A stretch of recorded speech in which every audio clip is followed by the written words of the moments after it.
وہ گھر میں داخل ہونے سے پہلے باہر کھڑے ہو جائے کرو ایک منٹ کے لیے. ایک غور سے سن لو، تمہاری زندگی کا مسئلہ حل ہو جائے گا اس سے. آپ نے فرمایا گھر کے باہر کھڑے ہو جاؤ اور پڑھو بسم اللہ الرحمن الرحیم. بسم اللہ پڑھ کے گھر میں داخل ہو. کوئی بھی کام میرے دوستو بسم اللہ کے بغیر نہ کیا کرو. بسم اللہ الرحمن الرحیم سارے قرآن کا خلاصہ ہے. سارا قرآن اس کے اندر ہے بسم اللہ الرحمن الرحیم میں.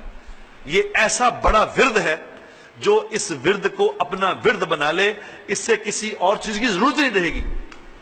آج ہمارا مسئلہ یہ ہے کہ ہم یہ بسم اللہ کوئی پڑھتا ہے؟ کھانا کھانے سے پہلے بسم اللہ پڑھ رہے ہیں، گھر میں داخل ہونے سے پہلے بسم اللہ، کپڑے پہننے سے پہلے بسم اللہ، باتھ روم جانے سے پہلے بسم اللہ. ہر کام کو بسم اللہ اپنا ورد بناؤ، پھر دیکھو مسئلے کیسے حل ہوتے ہیں.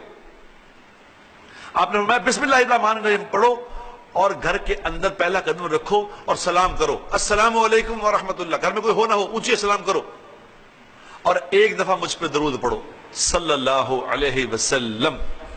صلی اللہ علیہ وسلم ایک دفعہ درود پڑھو اور ساتھ ایک دفعہ پڑھو قل هو اللہ احد اللہ الصمد لم یلد ولم یولد ولم یکن له کفوا احد. یہ عمل کیا کرو. چلو جاؤ. وہ صحابی چلے گئے. کچھ عرصے بعد آپ نے پوچھا بھی تو نے بتایا نہیں، تیرا مسئلہ تھا، مالی حالات تیرے ٹھیک نہیں تھے، بتا.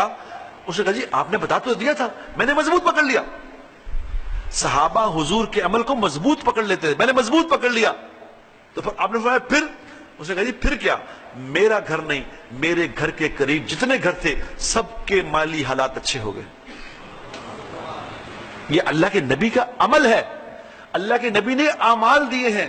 ہماری کم نصیبی میرے دوستو نبی کا عمل نہیں سیکھا.